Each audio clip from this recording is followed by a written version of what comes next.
Para todo atleta, existe aquele paradoxo, né? Aquela linha bem fininha entre treinar o suficiente para melhorar e treinar tanto que, de repente, o desempenho começa a desmoronar. Bom, nesta análise, a gente vai investigar exatamente onde fica essa linha. Essa é a pergunta de $1 milhão, não é mesmo? A questão que todo atleta e treinador enfrenta. Onde, exatamente, fica esse limite? E mais importante, como a gente sabe que está chegando perto de cruzar essa fronteira? E olha, a resposta não é um número mágico, uma fórmula pronta. É um processo. É quase uma jornada. Um contínuo que pode levar um atleta do auge da sua forma física ao fundo do poço, muitas vezes sem que se dê conta do que está acontecendo.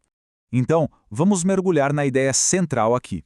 O overtreino não é tipo um interruptor, sabe? Liga e desliga. Na verdade, é um espectro, com estágios bem definidos. E este mapa aqui ilustra isso de forma perfeita. Dá uma olhada. No eixo horizontal, a gente tem o processo, o treino ficando cada vez mais intenso. E no vertical, o resultado, o que acontece com a performance e com a recuperação. Vamos passar por cada uma dessas etapas. O primeiro estágio é o ponto ideal do treino pesado. É como esticar um elástico, sabe? A gente aplica uma tensão forte, mas controlada. Aí, com o descanso certo, ele não só volta ao normal, ele volta mais forte. É aqui que a performance dá aquele salto. Aqui, a luz amarela acende. O elástico foi esticado demais até o limite. A performance não melhora mais. Pelo contrário, ela começa a cair. E o ponto crucial é que leva semanas, às vezes até meses de recuperação só para voltar ao que era antes. E este é o estágio perigoso. Aqui, o elástico arrebentou. A recuperação pode levar meses, em alguns casos, anos. É um estado de esgotamento total, tanto físico quanto psicológico, que infelizmente pode acabar com carreiras. Agora, o que torna essa síndrome tão traiçoeira é que ela é incrivelmente difícil de diagnosticar. Não é como quebrar um osso e ver a fratura ali clara num raio-x. E esse é o ponto-chave. Com toda a tecnologia que temos hoje, ainda não existe um marcador biológico definitivo. Não tem um único teste de laboratório que possa dizer com certeza, sim, isso é a síndrome do overtraining. E olha, não foi por falta de tentativa. A ciência já investigou de tudo. Testosterona, cortisol, lactato, marcadores do sistema imune, mas como a gente vê aqui, nenhum deles se mostrou confiável. Eles podem até indicar estresse, mas não conseguem diferenciar um atleta que está se adaptando bem de um que está à beira do colapso. Então, como os médicos chegam a uma conclusão? Basicamente por um processo de eliminação. É preciso, primeiro, descartar todas as outras causas possíveis para a queda de performance, como alguma doença, uma infecção, deficiências nutricionais. Só depois que todas essas outras portas são fechadas é que a porta do overtraining é considerada. Certo. Se a biologia não dá uma resposta tão clara, para onde a gente olha? Pois é. A pesquisa aponta para um indicador que é surpreendentemente mais confiável: a nossa mente. E essa frase resume uma das descobertas mais importantes sobre o assunto.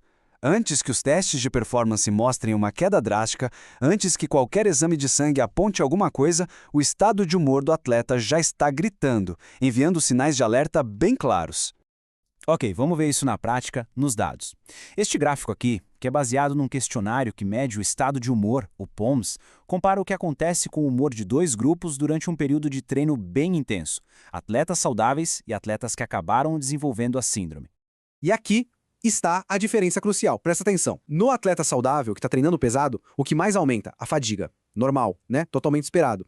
Agora, olha o que acontece com o atleta que está entrando em overtraining. O maior pico de todos, de longe, não é na fadiga. Era depressão.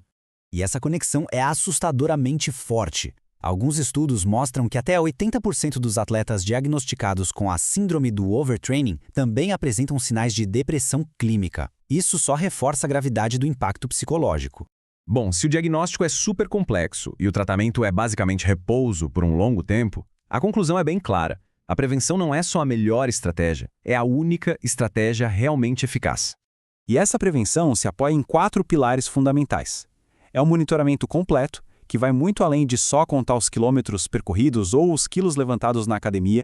E aqui tem um conceito-chave na prevenção. A questão não é só o quão duro se treina, isso é a carga. A questão é também a monotonia. Fazer sempre a mesma coisa, com a mesma intensidade, dia após dia, sem variar, sem dar descanso adequado, esse é um dos gatilhos mais poderosos para entrar naquele estado de overreaching não funcional e, eventualmente, na síndrome. Com base em tudo isso, ficam algumas dicas práticas e concretas. Manter um registro do treino, usar ferramentas para quantificar o esforço, garantir aquele descanso sagrado, ajustar a nutrição para aguentar o tranco e, talvez o mais importante de tudo, aprender a ouvir os sinais que o corpo e principalmente a mente estão enviando. No fim das contas, tudo se resume a essa pergunta. Ir até o limite é parte do processo de evoluir, claro, mas entender onde esses limites realmente estão e respeitá-los é o que define a longevidade e a inteligência de um atleta.